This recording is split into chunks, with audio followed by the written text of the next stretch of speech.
Assalamualaikum warahmatullahi wabarakatuh. Selamat pagi, salam sejahtera untuk kita semua. Yang terhormat Bapak Sugito SPD MSI selaku Kepala SMA Negeri 1 Bawang. Yang terhormat Bapak Haris Widiatmoko Eskom selaku pemateri dari calon guru penggerak. Yang berbahagia Bapak dan Ibu Guru SMA Negeri 1 Bawang. Marilah kita panjatkan puji syukur kehadirat Tuhan Yang Maha Esa, sehingga pada hari ini kita dapat bertemu di dalam ruangan yang sederhana ini dalam acara aksi nyata diseminasi modul 1.4 dengan tema budaya positif SMA Negeri 1 Bawang Kabupaten Batang. Untuk acara pada hari Kamis 22 Desember 2022 ini, susunan acaranya adalah sebagai berikut. Susunan acara yang pertama yaitu pembukaan, yang kedua sambutan sekaligus pembukaan diseminasi modul 1.4 dengan tema budaya positif SMA Negeri 1 Bawang Kabupaten Batang. Kemudian susunan yang ketiga yaitu doa oleh Bapak Zubair Thorik Maulana SPDI. Yang keempat yaitu paparan materi oleh calon guru penggerak yaitu Bapak Haris Widiatmoko Eskom. Yang kelima nanti ada sesi tanya jawab, dan yang keenam adalah penutup. Marilah kita buka acara pada hari ini dengan bacaan basmalah bersama-sama. Bismillahirrahmanirrahim. Kemudian acara yang kedua yaitu sambutan sekaligus pembukaan diseminasi modul 1.4 dengan tema budaya positif oleh Bapak Kepala SMA Negeri 1 Bawang. Kepada Bapak Sugito SPD MSI dipersilakan. Terima kasih. Assalamualaikum warahmatullahi wabarakatuh. Selamat pagi, salam sejahtera untuk kita semua. Yang saya hormati Bapak Ibu Guru dan karyawan SMA Negeri 1 Bawang. Susun untuk Ibu Sulistiantini SPD MSI dan Bapak Haris Widiatmoko Eskom selaku calon guru penggerak. Saya hormati dan saya banggakan. Puji syukur marilah kita panjatkan kehadirat Allah Subhanahu wa taala di bertepatan dengan Hari Ibu, Hari Besar Nasional yang sangat baik untuk Bu Sulis dan Pak Haris lakukan satu tahapan kegiatan calon guru penggerak, yaitu diseminasi. Diseminasi apa diseminasi? Nah, diseminasi modul 1.4 terkait dengan tema budaya positif. Diseminasi ini termasuk kegiatan aksi nyata. Kalau kemarin Bu Sulis, Pak Haris itu mungkin mengerjakan tugas-tugas secara mandiri, sifatnya menjawab pertanyaan dan sebagainya. Kalau ini adalah muara dari apa yang sudah dipelajari dari modul yang sudah ada. Bukti apa yang sudah dipelajari itu, maka harus ada aksi, ada tindakan yang kemudian disebut dengan aksi nyata. Nah, itu yang akan dilakukan oleh beliau berdua nanti secara bergantian, ya. durasinya masing-masing minimal 1 jam penuh atau 60 menit. Sebelum saya buka kegiatan ini, perlu saya sampaikan Bapak Ibu bahwa apa yang dilakukan Bu Sulis dan Pak Haris ini adalah bagian dari rangkaian kebijakan pemerintah, dalam hal ini Kementerian Pendidikan dan Kebudayaan dan Ristek, dan itu termasuk bagian dari episode Merdeka Belajar. Kalau dulu pertama ada penghapusan ujian nasional, kemudian tahap berikutnya episode yang 5 ada program guru penggerak. Program guru penggerak itu episode kelima, sudah diikuti oleh teman sejawat kita dari berbagai daerah. Kebetulan Batam ini jatahnya angkatan ke-6 dan ke-7. Butina ini angkatan ke-6, Pak Haris dan Bu Sulis angkatan ke-7, dan saat ini sudah sampai pada angkatan 9 yang sebentar lagi atau saat ini sudah dibuka untuk angkatan 9. Saya berharap Bapak Ibu semua yang masih memenuhi syarat, yang memenuhi syarat, karena di sana ada syarat batas usia, tolong semuanya ikut, ya, semuanya ikut. Tidak apa-apa, bukan berarti ingin jadi apa dan sebagainya. Tidak. Paling tidak itu sebetulnya adalah harapan dari kementerian. Kalau Bapak Ibu mendaftar ikut seleksi, itu berarti memenuhi harapan dari kementerian. Syukur-syukur lolos sampai nanti menjadi guru penggerak. Setelah jadi guru penggerak, mau ditunjuk, diberi amanat apa, saya kira itu urusan belakang. Kalau trennya sekarang, kebijakan dari ini, guru penggerak itu ya trainingnya ya menjadi pengawas sekolah atau kepala sekolah. Ini tidak ada seleksi secara khusus kepala sekolah, tapi melalui guru penggerak. Kemarin termasuk saya sudah disuruh untuk mengisi formasi kepala sekolah. Ya. Kemudian kalau sekolah itu sudah ada guru penggerak yang lolos ada sertifikat, ya juga mengisi itu. Ya. Kemudian sekolah-sekolah yang saat ini kosong, tidak ada kepala sekolah definitif, juga sudah direkap oleh dinas. Jadi yang kosong mana saja. Terus profil masing-masing kepala sekolah yang sudah ada seperti apa, sudah berapa tahun menjabat di satu satuan pendidikan, sudah berapa tahun dan seterusnya. Kemudian profil yang lain seperti apa, termasuk juga ada tidak guru penggerak yang sudah lolos. Itu berarti 3 serangkai.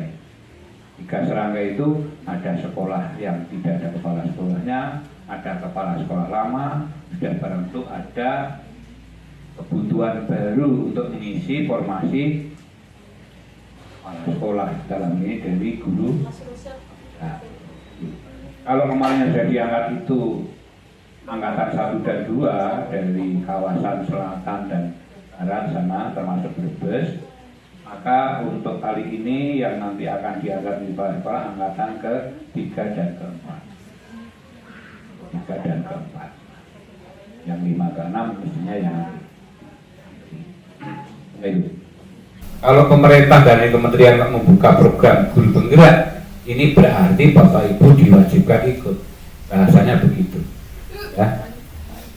Dalam rangka mensukseskan program guru penggerak. Kemudian juga ada platform yang lain atau episode yang lain, yaitu kurikulum dan platform Merdeka Mengajar. Itu episode 15. Platform Merdeka Mengajar. Jadi berbicara guru penggerak, sekolah penggerak, platform Merdeka Mengajar, bahkan rapor pendidikan, itu satu rangkaian kebijakan Merdeka Belajar. Siapa yang harus menindaklanjuti PMM? Kita. Dan SMA Bawang sudah terdeteksi masih ada 5 orang, termasuk Bu Amin Pak Fitri itu, Fitri yang sudah pindah ke Batang tapi masih rekam di sini Pak Aris, Bu Fitri, ada Bu Eli, Pak Ferdian, Pak Udrin, dan Pak Hamid. Itu sampai sedemikian deteksi dari atau pemantauan dari kementerian, benar-benar dicek berarti Bapak Ibu. Itu 5 itu yang kemarin belum aktivasi. Jadi yang lain sudah aktivasi. Cuma sudah sejauh mana setelah aktivasi? Karena di sana ada menonton video. Setelah menonton video mengerjakan menjawab pertanyaan. Setelah selesai dalam satu modul ya, ada modul, ada topik, banyak sekali. Monggo. Kalau aksi nyatanya belum bisa, tinggal aja aksi nyatanya. Penting modul-modulnya dikerjakan, videonya ditonton, ya, postesnya dikerjakan. Nah, nanti aksi nyatanya nanti. Dan besok Bapak Ibu akan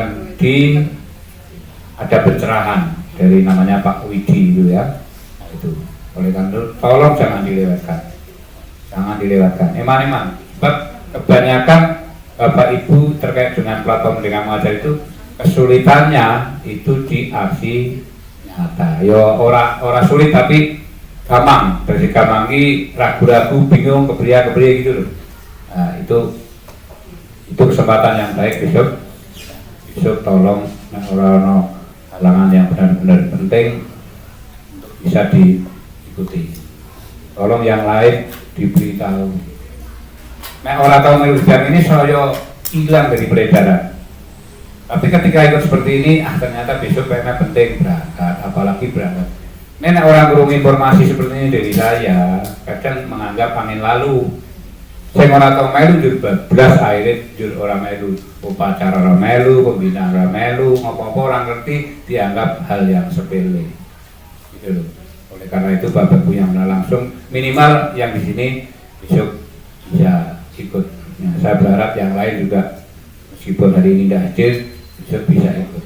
Nah, pati-pati, aku nggak bahasa. Pati-pati pelaksanaan kegiatan ini penting. Nah, orang penting kalau kegiatan. Dan itu untuk kita bersama Bapak Ibu, untuk tidak saya. Saya itu dalam rangka membantu Bapak Ibu biar lancar, sukses dalam platform Merdeka Mengajar. Saking-saking nanti ngundang praktisi dari Profesor Sari. Itu guru SD tapi juara nasional itu kita undang.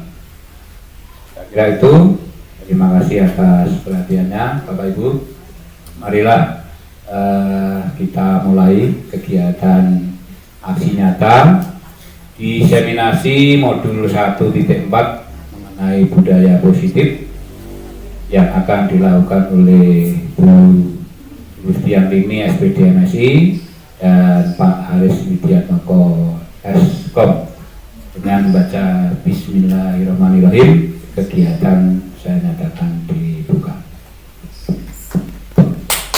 Terima kasih. Assalamualaikum warahmatullahi wabarakatuh.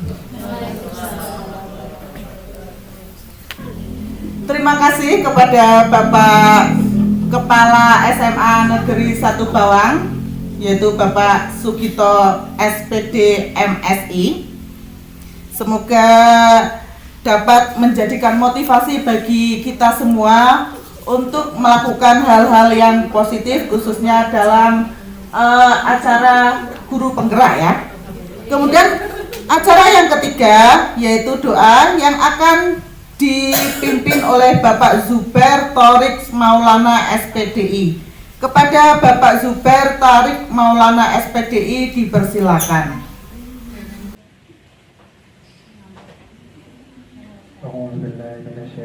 Bismillahirrahmanirrahim.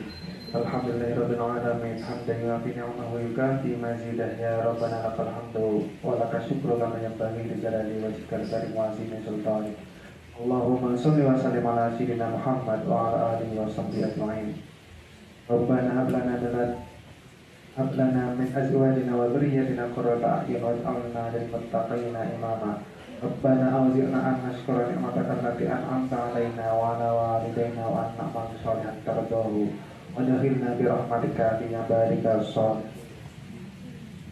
Allahumma inna nas'aluka salamatan fid din wal dunya wal akhirah وعافية في الجسد وزيادة في العلم وبركة في الرزق وتوبة قبل الموت ورحمة عند الموت ومغفرة بعد الموت والنجاة من النار والعفو عند الحساب برحمتك يا أرحم الراحمين. ربنا ظلمنا أنفسنا وإن لم تغفر لنا وترحمنا لنكونن من الخاسرين. ربنا تقبل منا إنك أنت السميع العليم وتب علينا إنك أنت التواب الرحيم والحمد لله رب العالمين.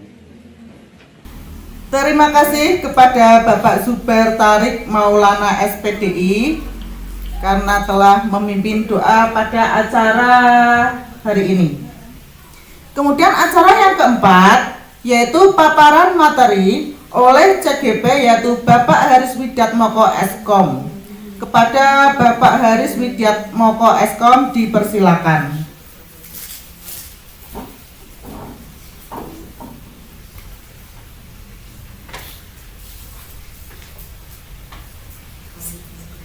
Terima kasih kepada Ibu Rohayati Sarjana Pendidikan yang telah menjadi pembawa acara pada saat ini, dan terima kasih juga kepada Bapak Kepala Sekolah atas kesempatan yang diberikan kepada kami untuk kami boleh melaksanakan aksi nyata diseminasi modul 1.4 budaya positif di SMA Negeri 1 Bawang Kabupaten Batang Provinsi Jawa Tengah pada saat ini.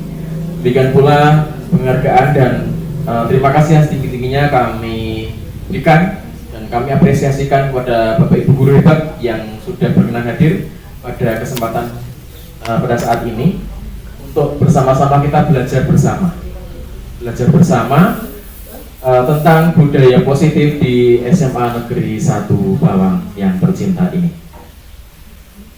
Baik, Bapak Ibu, perkenalkan saya mengucapkan salam guru penggerak. Ya, semoga nanti Bapak Ibu juga ikut ambil bagian ya dalam guru penggerak di angkatan 8 dan 9 yang akan datang ini ya. Salam dan bahagia, ini salam guru penggerak ya. Salam dan bahagia. Assalamualaikum warahmatullahi wabarakatuh. Salam damai sejahtera, Om Swastiastu, Namo Buddhaya, salam kebajikan rahayu untuk kita semua. Bapak Ibu guru hebat yang sangat kami hormati, saat ini kita bersama-sama akan belajar tentang modul 1.4 tentang budaya positif. Perkenalkan saya mengambil bahan dari elaborasi pemahaman yang dikembangkan oleh Bapak Andri Nur Cahyani dan kawan-kawan. Baik, saya lanjutkan. Di sini ada pertanyaan memantik, setuju dan tidak setuju tentang beberapa hal yang ada di sini ya. Yang pertama, hukuman dapat mendisiplinkan anak. Menurut Bapak Ibu guru di sini, kira-kira kalau hukuman yang dapat mendisiplinkan anak itu setuju nggak? Ada yang menjawab setuju, hukuman asal hukuman itu positif.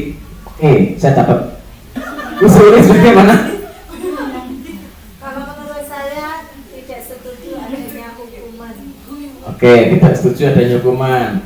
Kalau menurut Putri, bagaimana Putri? Hukuman itu gimana? Kalau menurut jenengan, setuju nggak? Setuju selama hukumannya bisa mendidik anak tersebut. Selama hukumannya bisa mendidik anak. Oke, kita catat juga.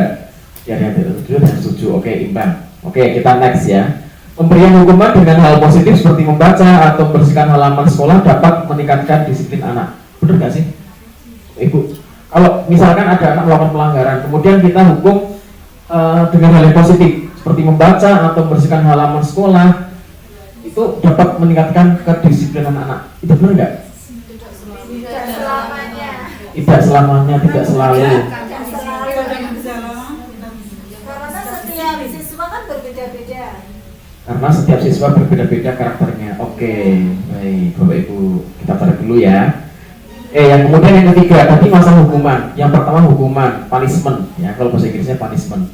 Kemudian yang kedua juga hukuman.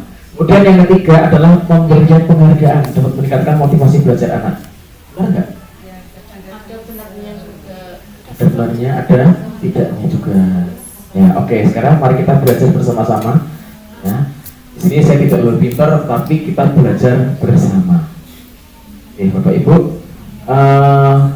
Ada beberapa hal yang akan kita pelajari dalam di sini. Yang pertama adalah disiplin positif dan nilai kebajikan universal, teori motivasi, hukuman dan penghargaan, restitusi, kemudian keyakinan kelas, kemudian kebutuhan dasar manusia dan dunia berkualitas, kemudian posisi kontrol, dan yang terakhir adalah segitiga restitusi. Baik, Bapak Ibu, kita akan masuk langsung ke disiplin positif dan nilai kebajikan universal. Mungkin saya bisa minta tolong Bapak Ibu, saya punya sebuah ilustrasi ya. Mungkin saya minta tolong Bu, siapa namanya? Bu, bisa minta tolong kertas. Bapak Ibu, di sini saya punya kertas, ada 3 kertas ya, kertas karton. Ini ada tulisannya, ya, ada tulisannya. Kemudian ini saya minta tolong 3 pasang dari Bapak Ibu untuk mensimulasikan, ya, untuk mensimulasikan hal ini, gak usah semuanya. Oke, mungkin Bu Teh mungkin bisa dibantu. Gajah, bisa banyak-banyak. Bu Teh dipegang. Ya, kemudian Bu Eli pegang, Bu Eli. Nah, Bu Eli. Kemudian satunya Bu Mumun. Nah, ya. Baik. Bu Teh sudah pegang itu ya. Umpamakan itu sebagai sebuah kertas yang berisi rahasia hidup Anda. Ya. Di situ ada rahasia hidup Anda. Bu Teh, Bu Mumun, dan Bu Eli. Apa gini? Oke. Sekarang Bu Teh punya temen, ada Bu Supi. Nah, Bu Supi tolong, Bu Supi itu kepo orangnya, dan dia ingin tahu apa yang ada di Bu Teh. Kemudian demikian juga Bu Ami kepo terhadap Bu Mumun, ingin tahu apa yang ada di yang digenggam Bu Mumun itu apa sih gitu kan. Kemudian demikian juga Bu Endang kepo dengan apa yang ada di Bu Eli. Ya. Sekarang saya tak tolong nanti biar kita bersama-sama tahu. Bu Teh Bu Supi mendekat ke Bu Teh. Nah, sekarang coba berdiri 2 orang ini, mohon bantuannya. Nah, Bu Supi coba, mungkin situ aja gak apa-apa ya. Coba Bu diarahin, jenengan ingin tahu apa yang ada di kepalanya Bu Teh. Silahkan, itu bukan kepalanya, tetapi apa yang digenggam oleh Bu Teh. Silahkan Bu Supi untuk meminta, ya. Memintanya terserah, yang penting sampai dengan itu terbuka, ya, sampai dengan kepalan tangannya Bu Teh terbuka. Mau dirayu boleh, mau diitik-itik boleh, mau diiming-imingi sesuatu, penghargaan dan sebagainya boleh. Silakan Bu Supi, coba. Bu Teh minta ininya sih Bu Teh. Jangan. Ini yang di dalam ini Bu Teh. Jangan. Nggak boleh, harus bayar. Warga Ciro. Tak kasih uang wes tak kasih. Jangan.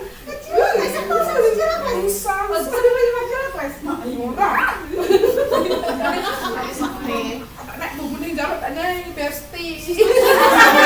Ada foto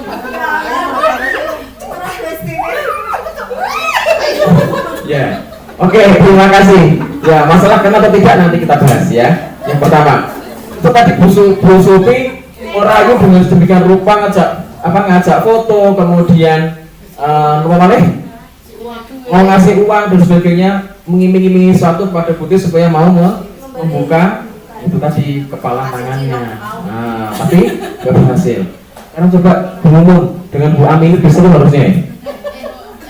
Ayo main drama Bu Mumun dan Bu Ami.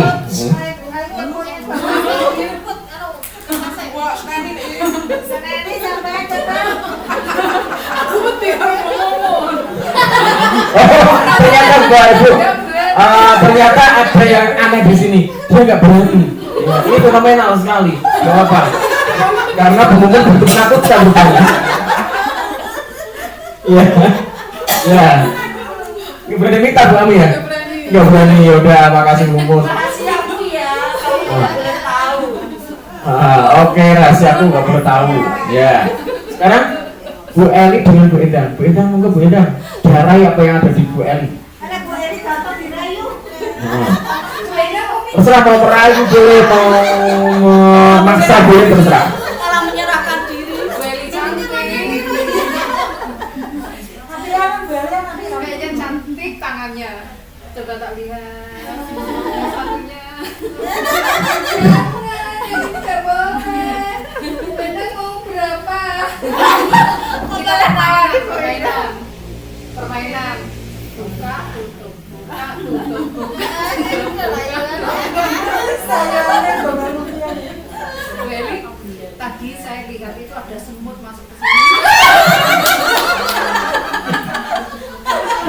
Ya, ternyata berhasil dia dengan rayuan yang sangat maut ya, dengan trik sesuatu trik ya, begitu. Nah, Bapak Ibu, apa sih pelajaran yang bisa kita dapatkan di sini? Mohon maaf, di sini ada teori kontrol, Bapak Ibu. Ya, tadi ini, maaf, ini ya, tadi kita sudah mengilustrasi mempraktekkan ini. Ada si A dan si B, ya teman. Si A menggenggam menggenggam sesuatu di tangannya, dan si B itu akan mencoba dengan sekuat tenaga untuk dengan berbagai cara untuk minta supaya saya atau si A memberikan benda tersebut kepada B. B bisa mengancam, membujuk dan sebagainya, ini menyuap juga ya ini ya, agar dapat membuka kepala tangan Anda, kepala tangan saya. Nah, apa yang terjadi? Kita nggak mau bahas terbuka atau tidaknya, tetapi di sini ada prakteknya, yaitu ada membujuk, mengancam, menghadik, merayu, menyuap, apa saja agar agar apa yang diinginkan itu tercapai. Bapak Ibu, kalau kita kembalikan ke dunia keseharian kita sebagai pendidik, kita sering juga kan yang kepada murid seperti itu. Ini refleksinya ya. Jadi kita juga sering seperti itu pada para murid kita. Kita kadang-kadang membujuk, juga mengancam dengan punishment, menghadik, kemudian merayu sebagai teman tadi, ya, ataupun menyuap, dan apa saja yang bisa kita lakukan pada murid kita, agar murid kita mengikuti kehendak kita sebagai guru. Nah, itu adalah paradigma dari kontrol. Nah, di sini ada ilusinya, yaitu ilusi yang pertama, ilusi guru mengontrol murid. Kemudian bahwa kritik dan membuat orang merasa bersalah dapat menguatkan karakter. Merasa bersalah dibuat merasa bersalah. Ya tadi misalnya Bu Ami mau meminta dari Bu Mumun itu nggak berani karena dia merasa posisinya rendah dan sebagainya, lebih ada rendah dan sebagainya, begitu ya. Itu juga terjadi di murid kita. Nah, kemudian demikian juga ilusi bahwa orang dewasa memiliki hak untuk memaksa. Jadi kita sebagai guru itu kadang-kadang punya hak untuk memaksa murid kita. Bagi murid itu harus guru nih, karena guru itu gugulan ditiru. Nah, ada apa seperti itu, sehingga itu yang selalu melekat di pikiran kita, sehingga mereka harus gugu kita dan niru kita. Kalau kita kembalikan ke zaman sekarang, sesuai dengan kodrat alam dan kodrat zaman, murid tidak bisa dibuat seperti itu. Bapak Ibu, kita belajar lebih lanjut. Sekarang siapa sih sebenarnya yang dikontrol? Yang pertama, kita mencoba di stimulus respon dan teori kontrol pemilihan. Di sini ada beberapa. Yang pertama, stimulus respon. Kita mencoba mengubah orang agar berpandangan sama dengan kita. Kowe anu to aku, dalam bahasa seperti itu, dalam bahasa Jawanya. Tapi kita harus bergeser ke teori kontrol. Kita berusaha untuk memahami pandangan orang lain tentang dunia. Jadi tidak boleh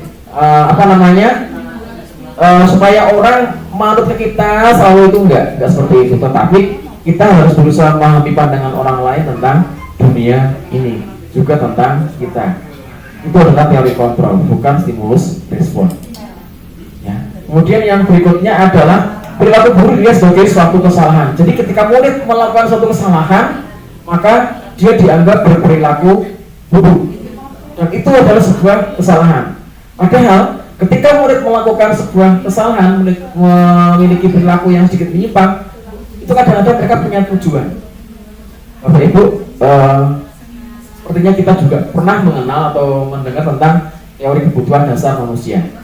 Ada dihargai, ada diterima karena rasa kasih sayang, kemudian kebebasan, ya, dan seterusnya. Itu adalah sebuah kebutuhan dasar manusia. Dan jika ada satu kebutuhan dasar yang tidak terpenuhi, maka murid akan melakukan tindakan yang menyimpang. Sebagai contoh, di sekolah kita banyak juga anak yang ditinggal oleh orang tuanya ke luar negeri menjadi TKI, sehingga dia kurang rasa kasih sayang. Dia kadang-kadang juga pelat kirimannya dari Hong Kong atau dari Malaysia, sehingga untuk bertahan hidup dia juga kurang. Kemudian dia rasa kasih sayangnya juga kurang, sehingga dia merasa kalau di sekolah itu dia harus perhatikan karena dia kurang kasih sayang.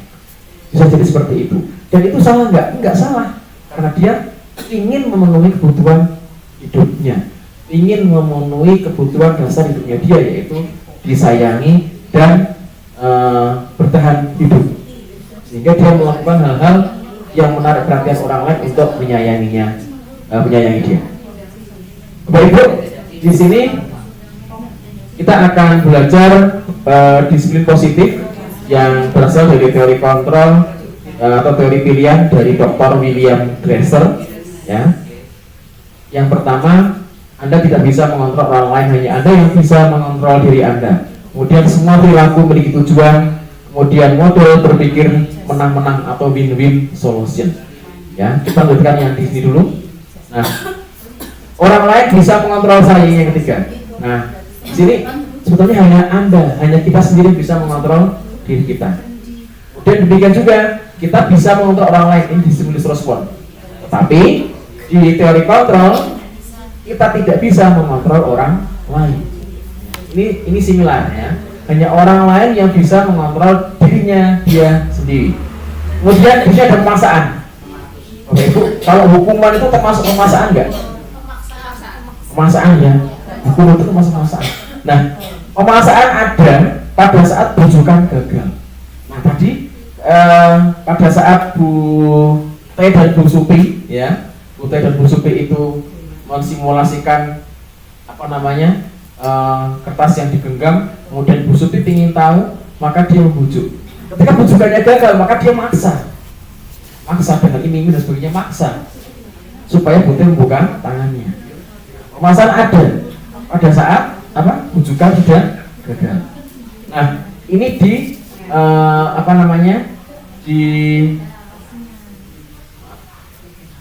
di stimulus respon, ya, di stimulus respon. Kemudian kalau di teori kontrol, kolaborasi dan konsensus menciptakan pilihan-pilihan baru. Kita bisa lihat tadi misalnya seperti Bu Endang dan Bu Eli, ya, Bu Endang dan Bu Eli, ada kolaborasi dan konsensus, ya, ada kolaborasi dan konsensus walaupun sedikit di situ, ada kesepakatan, ya, kesepakatan, coba ayo tidak terasa dia akhirnya membuka tangannya, begitu kan? Nah, ini menciptakan pilihan-pilihan baru. Itu yang biasanya harusnya ada di dunia pendidikan. Jadi ada kolaborasi, itu kerjasama, dan konsensus itu adalah kesepakatan, ya, kesepakatan. Sehingga menciptakan pilihan-pilihan baru. Jadi tanpa ada pemaksaan, tanpa ada bujukan yang distimulus respon ini, tetapi ada di teori kontrol. Nah, kemudian di sini berpikirnya menang atau kalah. Kalau ada yang menang, pasti ada yang kalah. Biasanya seperti itu, ya. Tapi kalau di teori kontrol, pikirnya adalah konsep berpikirnya adalah win-win solution. Semuanya menang. Ya, tidak ada yang kalah, semuanya menang. Kalau diaplikasikan ke dunia pendidikan, maka murid yang melakukan kesalahan, dia tidak merasa dihukum, tetapi guru juga tidak tidak kehilangan kepuasan untuk menegur si murid tadi, sehingga di situ ada win-win solution. Muridnya nyaman, gurunya juga nyaman. Bapak Ibu, sedikit selingan bahwa ternyata Bapak Ibu, saya yakin sudah perso, sudah lebih tahu daripada saya bahwa ketika kita marah itu ada sekian ribu otak, sekian ribu otot yang tegang. Tapi kalau kita rileks, ada sekian ribu otot yang beristirahat, dan itu membuat kita awet. Nah, Bapak Ibu yang hebat, Bapak Ibu guru hebat, kita masuk ke disiplin positif ya. Di sini ada 5 posisi kontrol, kemudian teori motivasi, kemudian 5 kebutuhan dasar manusia. Tadi ini sudah saya singgung, bertahan hidup, kemudian penguasaan, saya dan rasa terima, kesenangan, kemudian kebebasan. Baik, sekarang kita masuk aja langsung ke disiplin ya. Disiplin, apa sih disiplin itu? Ini berasal dari bahasa Latin. Jadi sebenarnya bahasa Indonesia itu banyak yang mengadopsi dari bahasa Latin. Disiplin artinya disciplina, yang berasal dari bahasa Latin, yang artinya belajar. Mana asal dari kata ini berkonotasi dengan disiplin diri dari murid-murid Socrates dan Plato pada saat itu. Ya. Kemudian disiplin diri membuat orang menggali potensinya menuju sebuah tujuan apa yang dia hargai. Namun budaya kita, makna disiplin telah berubah, ya, menjadi sesuatu yang dilakukan seorang pada orang lain untuk mendapatkan kepatuhan. Kemudian umum adalah menghubungkan kata disiplin dengan ketidaknyamanan, bukan dengan apa yang kita hargai. Nah, kemudian di sini ada nilai-nilai kebajikan universal, itu tentang disiplin. Jadi pada dasarnya disiplin itu perlu, dan harusnya muncul dari diri kita, bukan karena terpaksaan, bukan karena eksternal, tapi muncul dari diri kita. Kalau di Batang atau di Jawa Tengah ini ada budaya malu datang terlambat, malu korupsi dan sebagainya lah. Ya, itu termasuk disiplin dari dalam diri atau motivasi intrinsik kita. Kemudian nilai-nilai kebajikan universal, ini ada yang kita kenal adalah ini ya, beriman dan bertakwa pada Tuhan Yang Maha Esa, mandiri, benar kritis, berkebinekaan global, bergotong royong dan kreatif. Ini semua nilai ini adalah nilai-nilai yang kita kenal dengan profil pelajar Pancasila. Bapak Ibu guru hebat, sekarang kita masuk ke dalam teori motivasi perilaku manusia.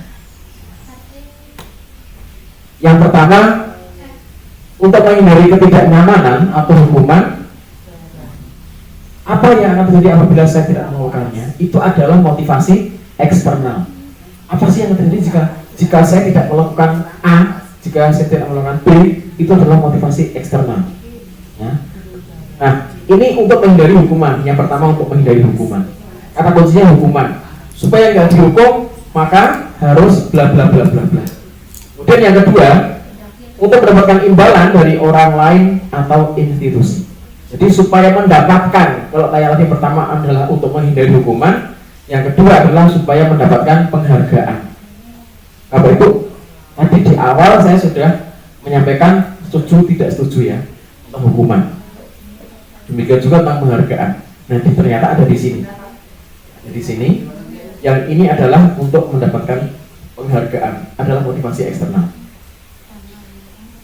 Jadi tadi Bapak Ibu boleh saja setuju dengan hukuman, ya boleh juga tidak setuju dengan hukuman, tapi kita bisa melihat di sini.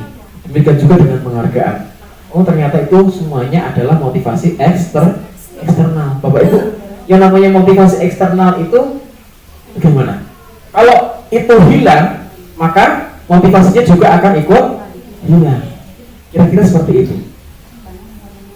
Jadi ketika datang terlambat tidak lagi dihukum, maka akan banyak anak yang akan datang terlambat. Demikian juga tentang penghargaan ini. Misalkan ketika kita bisa memberikan penghargaan ke anak, misalnya kita bisa melihat fenomena terjadi pada saat ini, di mana kalau dulu setiap rapotan atau terima rapot, anak selalu ada rankingnya, betul nggih? Ada rankingnya 1, 2, 3, 5 besar, 10 besar dan sebagainya. Anak berlomba-lomba untuk mendapatkan ranking 5 besar. Nah, Ketika itu tercapai dan ada reward yang diberikan oleh Bapak Ibu guru, oleh kita sebagai gurunya, maka anak akan berlomba-lomba. Tapi setelah itu nggak ada, bagaimana? Akhirnya semangatnya jadi itu akan terjadi untuk beberapa generasi mendatang. Nah, kita akan berusaha untuk menghilangkan yang seperti itu. Jadi motivasi eksternal itu perlu nggak? Ya perlu, tapi ketika kita tahu bahwa motivasi eksternal hilang, maka ini juga akan hilang. Biasanya seperti itu, Bu Ibu. Nah, kemudian yang harusnya bagaimana? Berarti adalah untuk menghargai diri. Saya akan menjadi orang yang seperti apa bila saya melakukannya. Orang yang seperti apa bila saya melakukannya. Maksudnya di sini adalah ketika kita melakukan sesuatu hal, maka implikasinya ada pada diri saya. Berarti semuanya mulai dari diri. Bapak Ibu guru hebat, dalam program pendidikan guru penggerak, setiap modul selalu dimulai dari diri. Ya, mulai dari diri. Kenapa seperti itu? Ketika saya memikirkan hal tersebut, ternyata semuanya mulai dari diri. Sebelum kita mengimplikasikan kepada orang lain, kita mulai dari diri sendiri. Susah memang, ngomongnya gampang, tapi susah untuk mempraktekannya. Sampai dengan saat ini saya juga masih belajar ya, untuk menghargai diri sendiri seperti ini. Saya akan menjadi orang yang seperti apa bila saya melakukannya. Nah, ini adalah motivasi internal yang merupakan tujuan disiplin positif.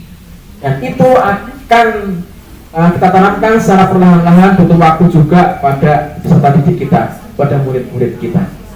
Bapak Ibu pernah bayangkan nggak ketika satu anak di kelas 36 anak, ya 36 siswa, 3 orang mendapatkan penghargaan. Juara 1, juara 2, juara 3. Mereka 3 orang ini mendapatkan penghargaan. Sekarang pertanyaan saya, berarti dengan demikian yang 33 orang lain, 33 orang siswa lainnya berarti tidak mendapatkan penghargaan, betul ya?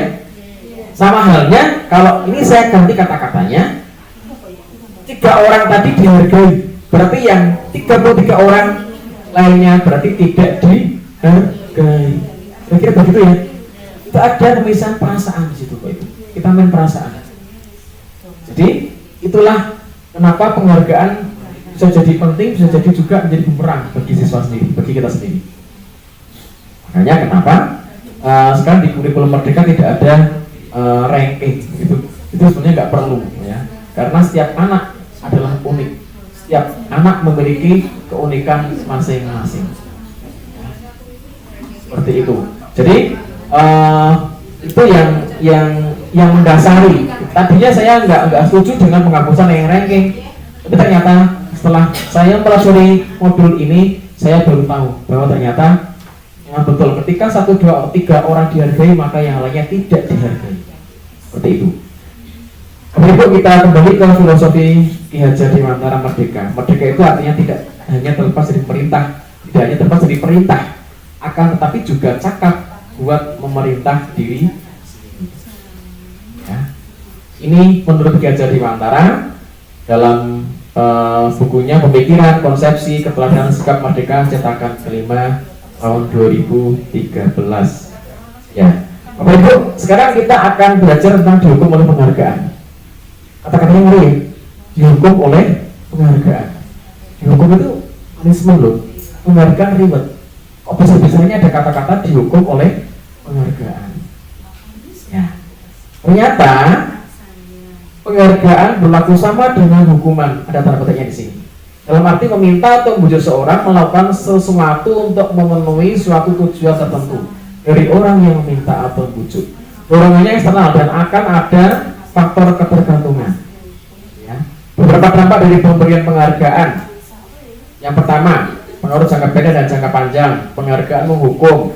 Kemudian yang berikutnya adalah penghargaan tidak efektif, penghargaan mengurangi ketepatan, dan penghargaan merusak hubungan. Wow, ternyata mengerikan ya penghargaan ya. Jadi menurut itu kalau saya tidak setuju dengan penghargaan bagaimana? Ya, jadi penghargaan itu ternyata seperti itu, Bapak Ibu. Sehingga di sini Bahkan ini yang nulis bukan saya ya. Yang nulis adalah siapa nih? Seorang ahli yang namanya Alficon tahun 93. Itu teorinya dia. Ya, dihukum oleh penghargaan. Ada lagi, penghargaan menurunkan kualitas ya. Penghargaan mematikan kreativitas. Kalau penghargaannya nggak ada, maka kreativitasnya akan mati, hilang ya. Kualitasnya juga akan hilang ya. Demikian juga penghargaan mengurangi motivasi intrinsik. Ketika anak itu dihargai, dia termotivasi, tapi ketika dia sudah tidak dihargai lagi, maka dia sudah akan pasti akan kehilangan motivasinya. Saya ingat betul ada sebuah kejadian di sini, mungkin ada yang pernah saya menyebut nama satu anak mohon maaf, itu sudah lulus ya. Ini sedikit sampel saja.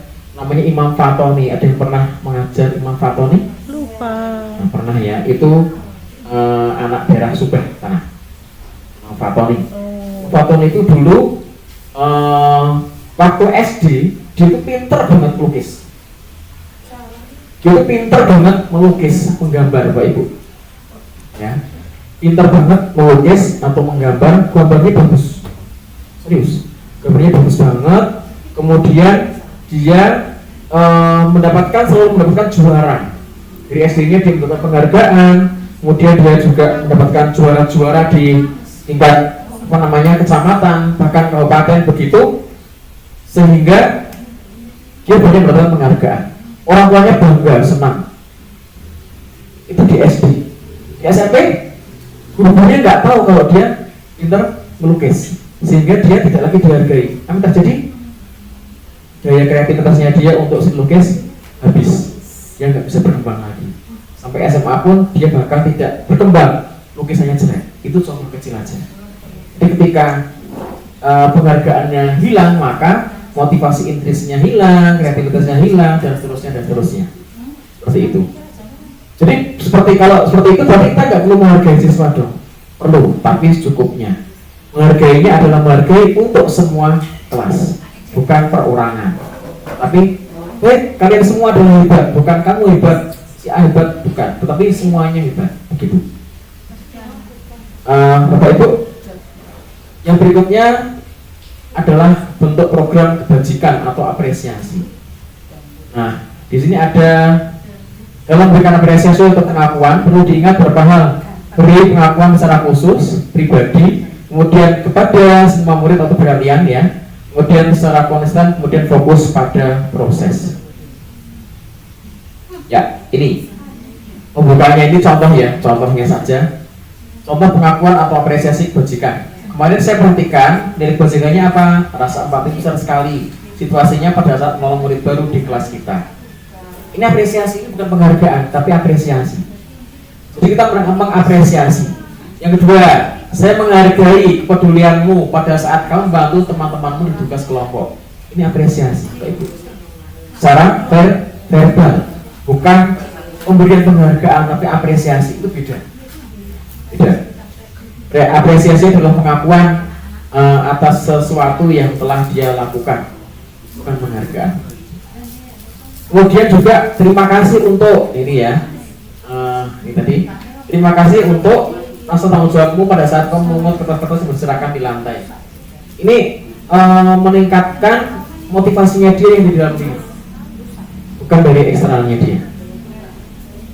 Baik, kemudian ini perbedaan antara hukuman dan konsekuensi. Bapak Ibu, tadi kita bicara hukuman. Ternyata ada juga temannya hukuman adalah konsekuensi.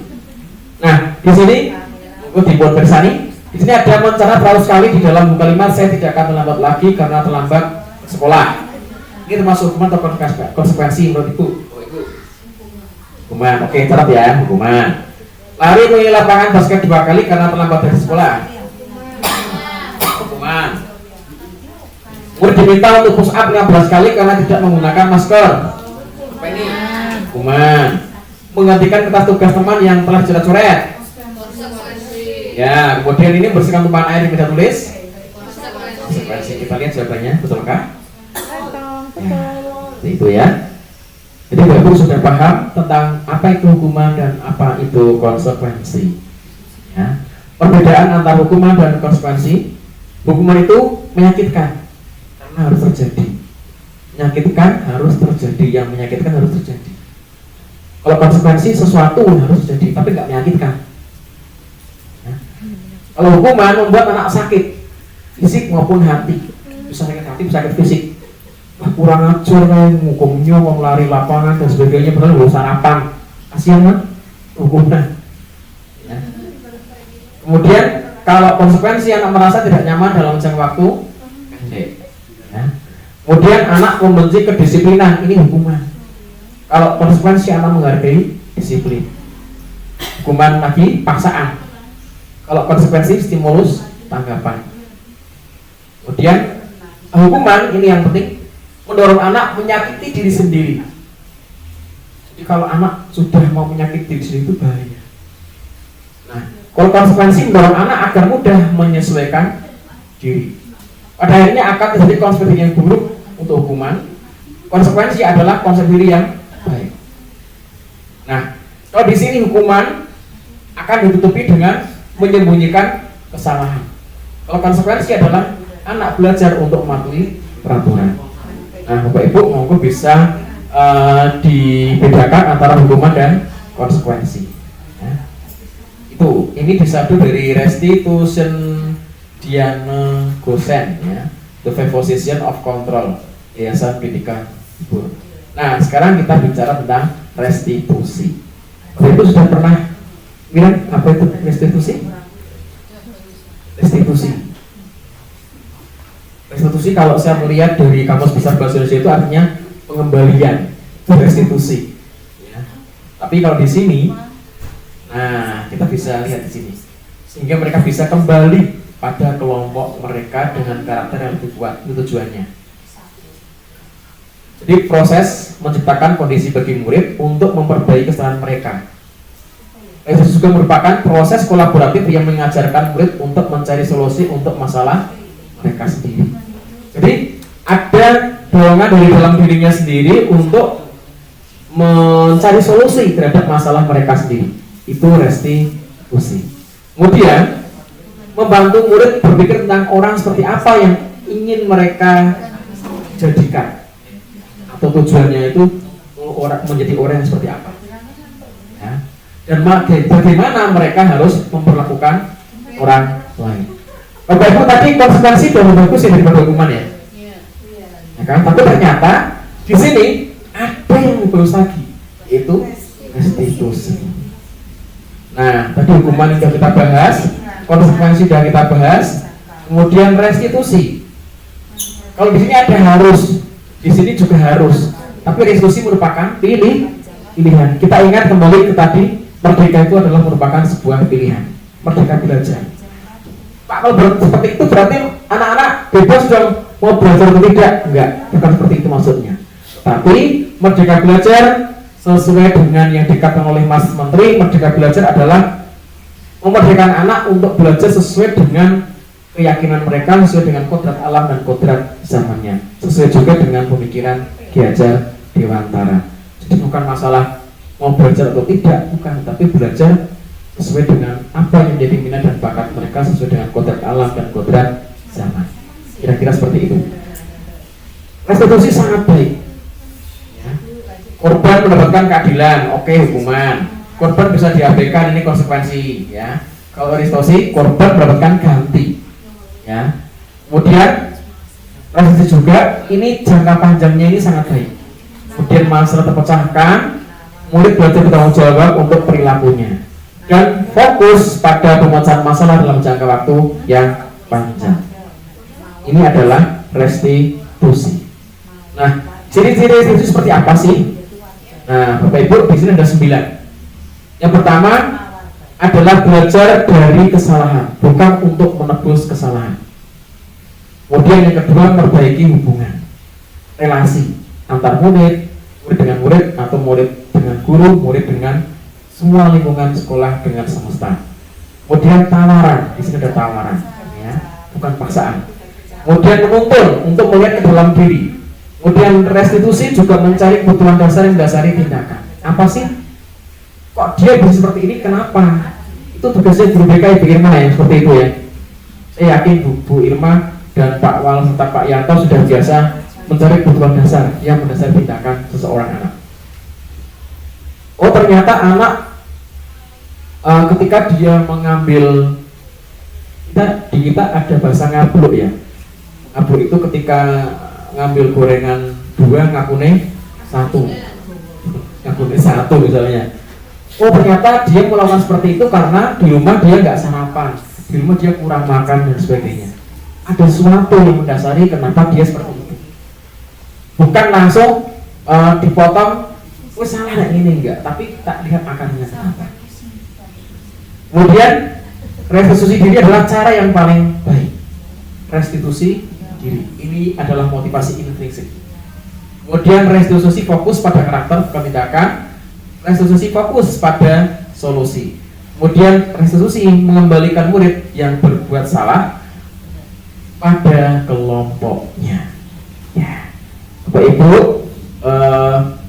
ini adalah lingkaran pengaruh dari peraturan ya, peraturan. Mengapa sih kita sekarang bergeser ya, tadi dari restitusi, sekarang tentang keyakinan kelas. Lagi keyakinan kelas. Ini bisa dibuat pirsani. Mengapa kita semua ini ya menggunakan helm bila mengendarai kendaraan roda 2, 3M, masker, mencuci tangan dan menjaga jarak pada tempat waktu pada saat mengikuti pelatihan. Nah ini adalah untuk mendukung motivasi intrinsik, kembali ke nilai-nilai atau keyakinan yang lebih menggerakkan seorang dibandingkan mengikuti serangkaian peraturan. Contohnya di sini, Bapak Ibu kalau pakai helm itu tujuannya untuk apa? Ya, itu Bapak sudah memiliki motivasi intrinsik yang baik. Ada beberapa orang ya yang pakai helm itu karena supaya nggak ditangkap polisi. Itu motivasi eksternal. Kalau yang kita dalam kasus menggunakan helm ini, kalau kita pakai helm itu karena supaya kita selamat ketika mungkin menawani ya, semoga aja tidak, mungkin silakan jatuh, itu berarti kita sudah tahu ada motivasi intrinsik yang dari dalam diri kita. Tapi kalau masih ada di dalam polisi begitu, berarti itu motivasi eksternal, ekstrinsik atau eksternal ya. Ya, demikian juga tentang peraturan 3M, menggunakan masker, mencuci tangan dan menjaga jarak 1,5 meter. Ketika itu kita lakukan bukan supaya kita bisa masuk ke mall, bukan, tetapi supaya kita terbebas dari virus corona yang beberapa waktu lalu melanda dunia ini. Demikian juga tentang tepat waktu dan masih banyak lain lagi. Ya. Nah, peraturan, keyakinan kelas, kemudian lingkungan positif, budaya positif, ini adalah lingkungan pengaruh ya. Kalau peraturan kelas itu di sini, kemudian kalau keyakinan kelas itu sudah lebih lebar, kemudian lingkungan positif berarti kita bisa mengaruhi lingkungan positif, kemudian budaya positif itu kita bisa mengaruhi dunia ini ya, dengan budaya positif yang kita miliki. Nah, Bapak Ibu, ini ada sedikit poster ya tentang kesepakatan kelas atau keyakinan kelasnya. Kami guru dan murid yang saling menyayang, kami murid yang semangat belajar, kami murid yang peduli dengan teman-teman. Ya, ini kesepakatan kelas. Nah, sebelum kita melakukan restitusi, maka di sana ada segitiga restitusi ya, ada segitiga restitusi. Nanti ada sebuah video pendek dari saya. Nah, kalau kita memakai restitusi berarti kita harusnya ada di posisi manajer ya. Menghukum, membuat orang bersalah, teman, pemantau, ini boleh-boleh saja ya. Ini boleh-boleh saja, tetapi yang paling baik adalah ketika kita ada di posisi manajer dengan menerapkan segitiga restitusi. Apapun kasusnya, percayalah bahwa restitusi yang paling baik, dan kita sedang belajar untuk menuju ke sana.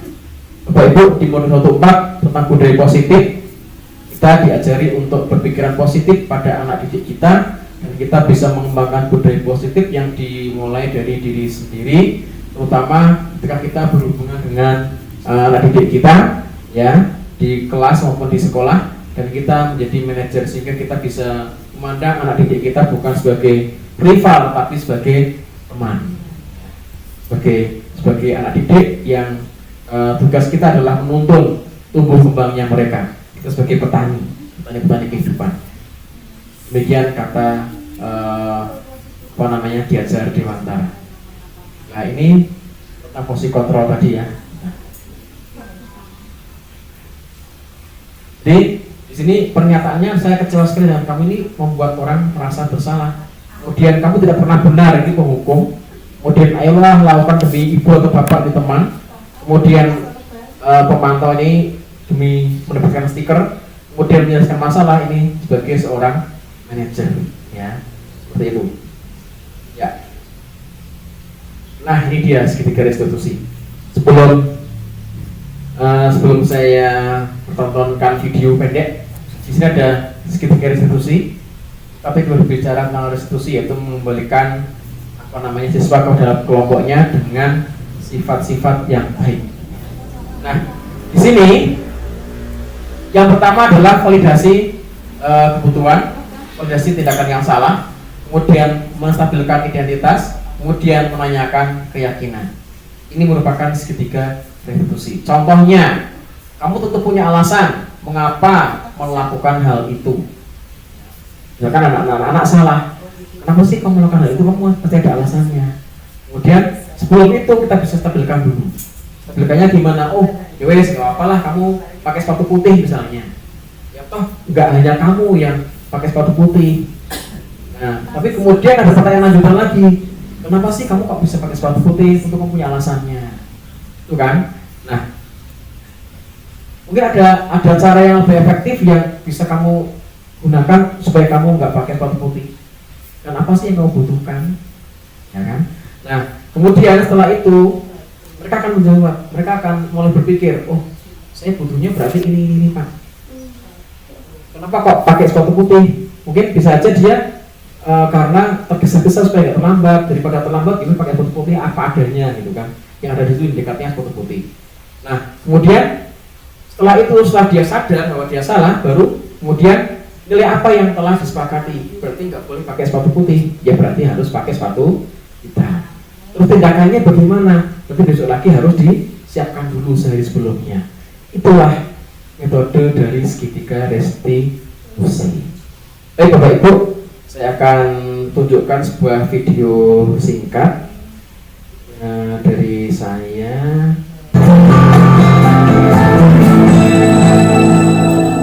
Bapak Ibu, ini ada video demonstrasi kontekstual penerapan budaya positif ya dalam restitusi, bukan untuk menebus kesalahan tetapi merupakan sebuah tawaran, bukan paksaan ya. Kemudian ini segitiga restitusi tadi sudah menstabilkan identitas, memvalidasi tindakan yang salah dan menanyakan keyakinan. Kasus 1, pada hari Selasa Mita tidak terlambat data tipeng di sekolah. Dari rumahnya berjarak sekitar 25 meter dari sekolah. Tapi dia terlihat pakai sepatu putih, setelah sepatu yang digunakan adalah sepatu hitam. Sesuai dengan tingkat kelas dan antar sekolah, kita melakukan pelanggaran memakai sepatu putih di sekolah. Silahkan dibersani.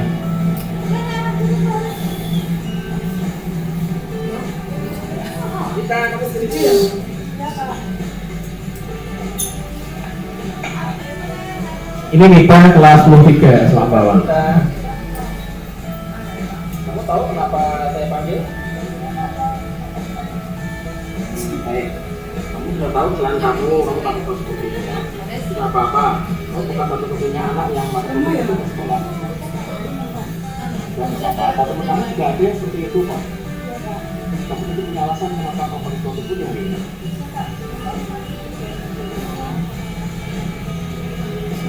Oh, gitu. Dia memang terpisah-pisah begitu ya? Dan kamu sama pakai sepatu itu. Oke, udah nggak apa-apa. Kamu foto sendiri dengan dirimu sendiri karena kamu nggak sampai terlambat ikut di sekolah ini, ya. Harusnya kamu bisa aja terlambat, tapi kamu nggak terlambat. Tuhan itu saya setuju sama kamu ya. Baik, sekarang mari kita lihat lagi kesepakatan kelas kita. Kamu tidak memakai sepatu hitam. Menurut kamu, tindakan kamu itu melanggar keyakinan kelas kita atau enggak kita? Diterangkan sama mana? Oke, masih ingat ya? Menurut kamu, disiplin waktu, disiplin dalam satu pakai itu penting ya? Oke, baik. Nanti penting banget. Jika kamu tahu bahwa disiplin pakaian dan waktu penting, bagaimana tindakan apa yang saya akan lakukan?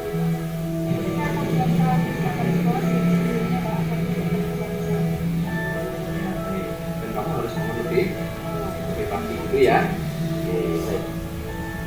Nah, ketika kamu sudah melihat kesalahan kamu sudah perbaikinya, ya, kamu ingin jadi orang seperti apa?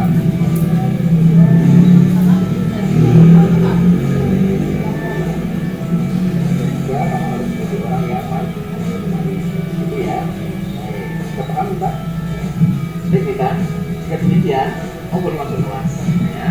Nanti surat catatan kamu bawa. Ini nanti kamu tunjukkan ketika misalnya ada bapak ibu guru yang menanyakan mengapa kamu mengikuti, nanti diberikan surat keterangan kamu bahwa kamu sudah saya tidak itu ya.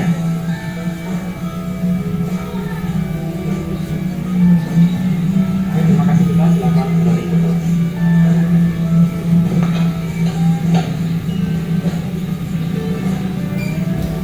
Minta kembali ke kelas setelah mendapatkan resesi.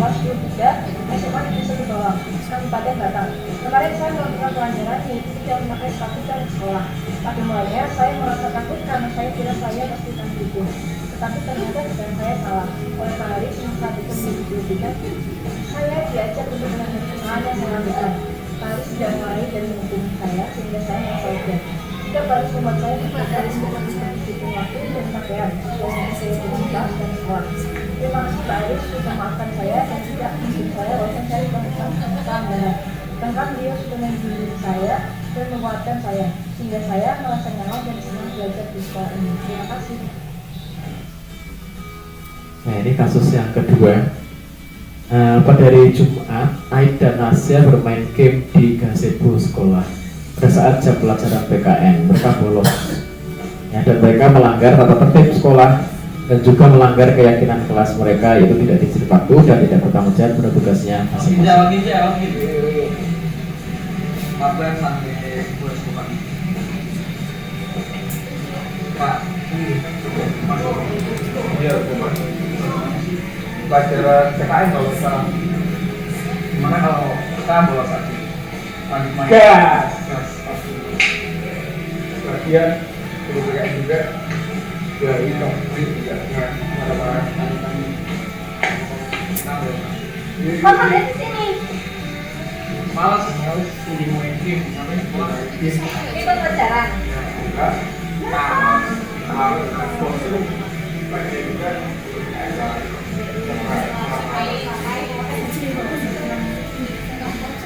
ya. Dan dulu sana. Yuk. Maju. Tenang.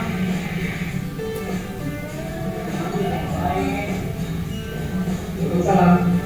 Pak, itu ada anak yang bawa pelajaran itu mungkin Oh gitu ya? Siapa sih?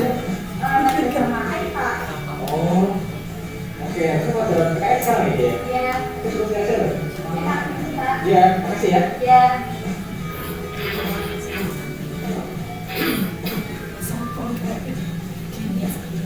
Jadi kan Boleh, silakan. Tulis tadi.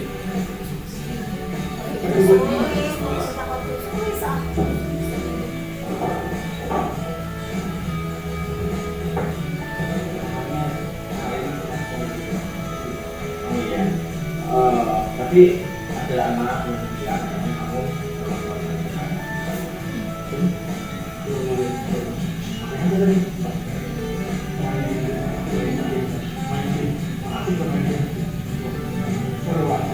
itu ya. Saya tahu kamu suka main game.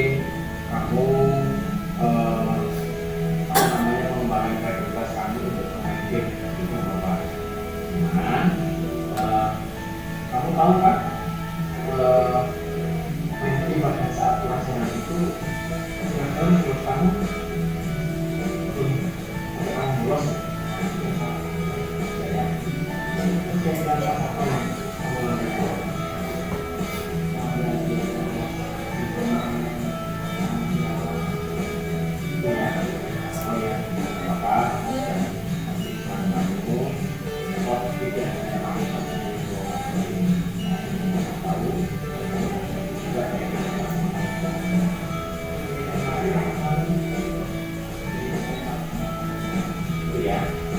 Pasti kan?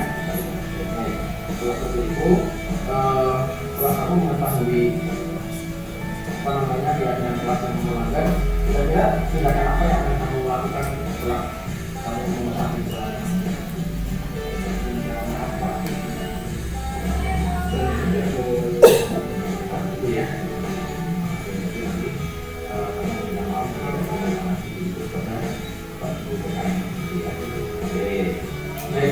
menghargai kamu menghargai apa namanya apa yang akan kamu lakukan dan ketika kamu keseluruhan itu memahami amannya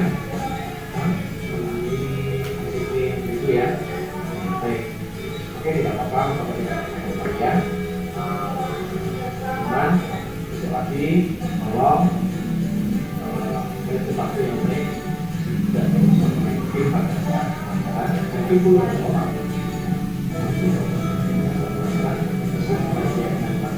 Ya, iya. Baik, terima kasih. Apa kasih ya? Tapi kalau kita ditanya sama pengawas itu harus menggunakan apa namanya mana apa saya Perkenalkan, nama saya Nurhadi Andrea, jadi 12 tapi kami telah melakukan kami malah semuanya tim dua saat dan bahkan setelah kami berkompetisi kami sadar kalau yang kami lakukan salah dan cara baik yang kami dari baik tidak memarahi dari bangsa baik hanya menyatakan bahwa yang kami lakukan adalah salah. Setelah itu, kami berinisiatif untuk minta maaf kepada guru yang bersangkutan dan tidak mengulangi lagi. Itu yang kami rasakan dan alami. Terima kasih.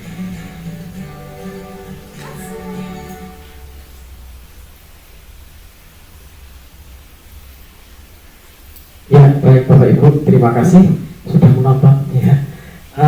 Demikian yang bisa saya sampaikan pada hari ini, mulai dari apa namanya paparan tentang teori filosofi Gerja Dewantara, kemudian sampai dengan budaya positif yang semestinya menjadi budaya kita di sekolah ini. Kiranya apa yang sudah kami sampaikan itu sedikit banyak bisa memberikan warna bagi sekolah kita, terutama dalam penerapan budaya positif di sekolah kita sehingga akan tercapai merdeka belajar. Terima kasih, semoga bermanfaat dan saya Eri sampai di sini. Selamat siang, assalamualaikum warahmatullahi wabarakatuh.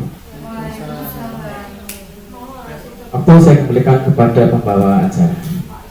Ya, terima kasih kepada Bapak Haris Widiatmoko yang telah memaparkan aksi nyata dalam diseminasi modul 1.4 dengan tema budaya positif.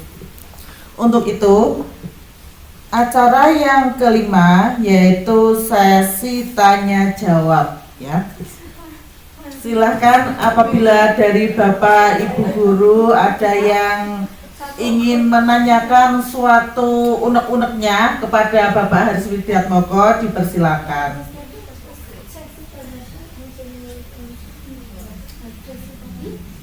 Silakan, mungkin Bu Reni atau Bu Irma ada yang mau ditanyakan? Itu yang kita coba mengatasi anak ini yang budaya-budaya. Monggo Bu Sulis mau Reni atau Bu Irma, silakan. bertanya. Terima kasih kepada Bu Rohayati yang telah memberikan kesempatan kepada saya. Baiklah, tadi sudah banyak dipaparkan tentang budaya positif. Yang ingin saya tanyakan, apabila pada saat kita penerapan budaya positif sudah dilaksanakan, tetapi masih ada bentuk-bentuk pelanggaran yang dilakukan oleh siswa, itu upaya kita untuk menjadikan anak itu kembali untuk melaksanakan budaya positif itu seperti apa? Contoh langkah-langkahnya. Terima kasih. Itu saja, monggo. Yang kedua mungkin ada. Penanya kedua sekalian mungkin ada. Yuk Mbak Reni.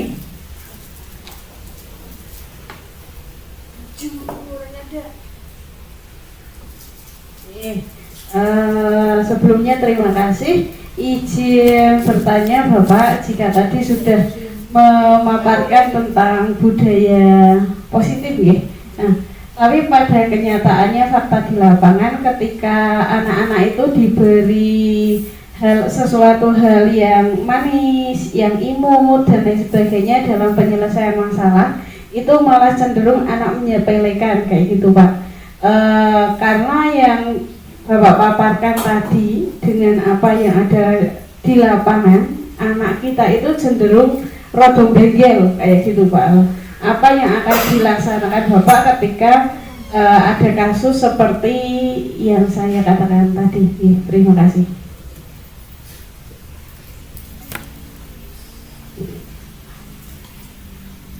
Ya, monggo ada lagi dari Bapak Ibu yang ingin mengajukan pertanyaan? Sudah ya, dulu aja ya. Oke, untuk pertanyaan yang pertama tadi dari Ibu Sulistiantini, yaitu langkah-langkah budaya positif ya. Kemudian untuk pertanyaan yang kedua, bagaimana cara mengatasi anak-anak yang cenderung lebih kreatif sekali ya, kreatifnya itu melebihi batas anak normal ya. Nah, cara mengatasinya bagaimana? Karena murid kita itu cenderung lebih kreatif semua ya, kreatifnya kelebihan. Monggo untuk Bapak Hariswidak, monggo menanggapi. Ya. Terima kasih untuk Bu Sulis dan Bu Reni pertanyaannya. Yang pertama, langkah-langkah ketika untuk menerapkan budaya positif ketika terjadi kendala, begitu Bu Sulis ya? Ya. Budaya positif, sebuah budaya itu akan terjadi dan memerlukan proses ya. Jadi proses itu terus berjalan ya, sama seperti kehidupan kita itu merupakan sebuah proses. Demikian pula penerapan budaya positif di sekolah itu merupakan sebuah proses juga. Tidak serta-merta ketika saya menyampaikan ini, ataupun Bu Endang, ataupun Bu Sulis, ataupun siapapun yang menyampaikan ini langsung gebrak begitu, kemudian besok langsung terjadi apa yang seperti kita inginkan. Tidak akan seperti itu.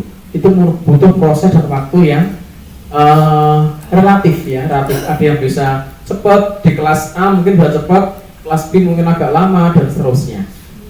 Dan itulah mengapa di sekolah kita perlu yang namanya visi. Ada visi yang akan kita capai dengan misi-misi tertentu. Nah, itu kira-kira yang bisa saya paparkan, yang bisa saya jawab. Kemudian lebih konkretnya, tadi saya mengatakan sebuah budaya itu ya berkesinambungan ya, proses berkesinambungan begitu. Nah, itu dimulai dari mana? Saya tadi mengatakan mulai dari diri sendiri. Ketika Bapak Ibu guru sudah mulai menerapkan itu pada siswa, pasti ada kendala, pasti ada kendala, dan kendala itu akan diupayakan untuk bersama-sama diatasi. Bapak Ibu tidak bisa bergerak sendiri. Kita butuh bekerja sama, berkolaborasi. Misalnya aja Umur sudah menerapkan restitusi, kemudian saya belum misalnya, maka itu akan sulit ya. Cenderung saya akan dibenci oleh murid karena saya belum menerapkan restitusi. Sedangkan Bu Mumun akan lebih dicintai murid karena dia tidak marah-marah pada murid tetapi menerapkan restitusi. Demikian juga Bapak Ibu guru yang lain. Makanya kita bareng-bareng kolaborasi di sana. Ada kolaborasi sehingga demikian juga itu juga kolaborasi dari para murid juga. Bagaimana kesiapan mereka untuk menerima restitusi ya. Saya yakin ketika mereka dielus begitu, pada mulanya mereka akan langsung aja saya jawab tadi yang kedua pertanyaan Bu Reni ya, bengkel kreatif begitu. Tetapi saya yakin seiring dengan berjalannya waktu mereka akan semakin paham, oh ternyata seperti filosofi aksara Jawa. Huruf Jawa itu kalau dipangku jadinya apa? Mati, gitu kan? Itu filosofinya seperti itu. Jadi ketika dikenakan restitusi kepada anak, sebagil-bagilnya anak itu mesti mereka suatu saat bukan mereka mati, tapi matinya kelakuan mereka yang tidak bagus, itu maksudnya seperti itu. Ya. bukan bocah yang mati itu bukan, ya. Tetapi mati kelakuannya yang nggak beres itu tadi. Ya. Jadi ketika kita menghadapi anak-anak yang suka kreatif dalam tanda petik, kemudian yang suka berimprovisasi dan memenuhi kebutuhan dasarnya mereka, ya, yang tadi 5 kebutuhan dasar itu, maka saya yakin dengan restitusi perlahan tapi pasti mereka akan bisa menerima dan mereka akan bisa kembali kepada kelompoknya mereka sesuai dengan keyakinan kelas yang telah kita sepakati bersama. Makanya sih penting keyakinan kelas. Sebelum kita menerapkan restitusi, maka perlu ada dibuat keyakinan atau kesepakatan kelas terlebih dahulu. Tanpa kesepakatan kelas nggak akan terjadi restitusi yang baik. Caranya bagaimana ya? Berarti kesepakatan kelas di awal semester misalnya seperti itu. Anak kesepakatan kita bagaimana, kalau ada total bagaimana, dan seterusnya. Kalau sepatu putih bagaimana, dan seterusnya. Ada kesepakatan kelas itu, bukan hanya sekedar peraturan tertulis, enggak. Nonsen, ya. Tetapi kesepakatan kelas yang itu diamini bersama, disepakati bersama sebagai sebuah bentuk keyakinan kelas bersama. Dan itu nanti ketika anak melakukan pelanggaran terhadap keyakinan kelas tersebut, maka dikembalikanlah tadi itu ya, distabilkan identitasnya, kemudian validasi tindakan yang salah, kemudian baru ditunjukkan ini keyakinan kelas kamu kayak gini, kamu udah seperti ini atau belum, dan sebagainya. Itulah restitusi. Kata Bu Sulis, udah ini jawaban saya cukup ya? Ya, baik. Terima kasih. Monggo waktu saya kembalikan kepada pembawa acara.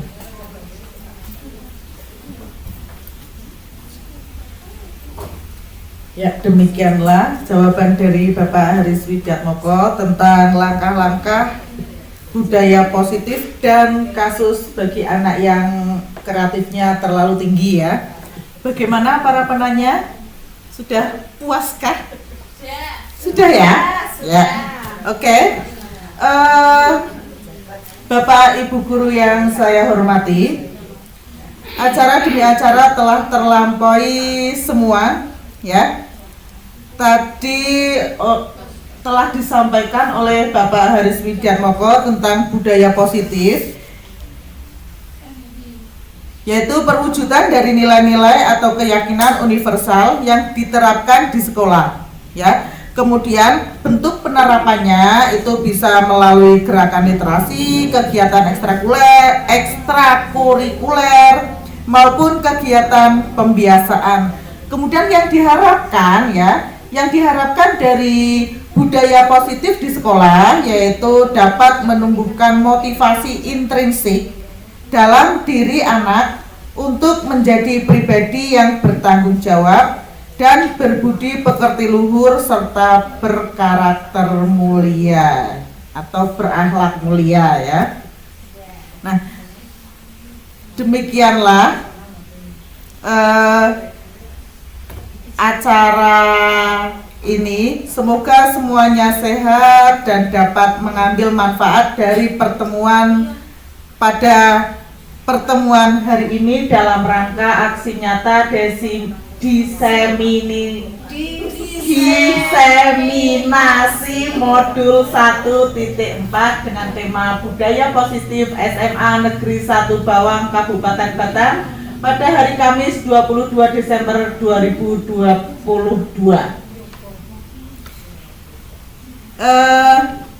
Marilah acara kita tutup dengan bacaan hamdalah bersama-sama. Alhamdulillahirabbil alamin. Wassalamualaikum warahmatullahi wabarakatuh.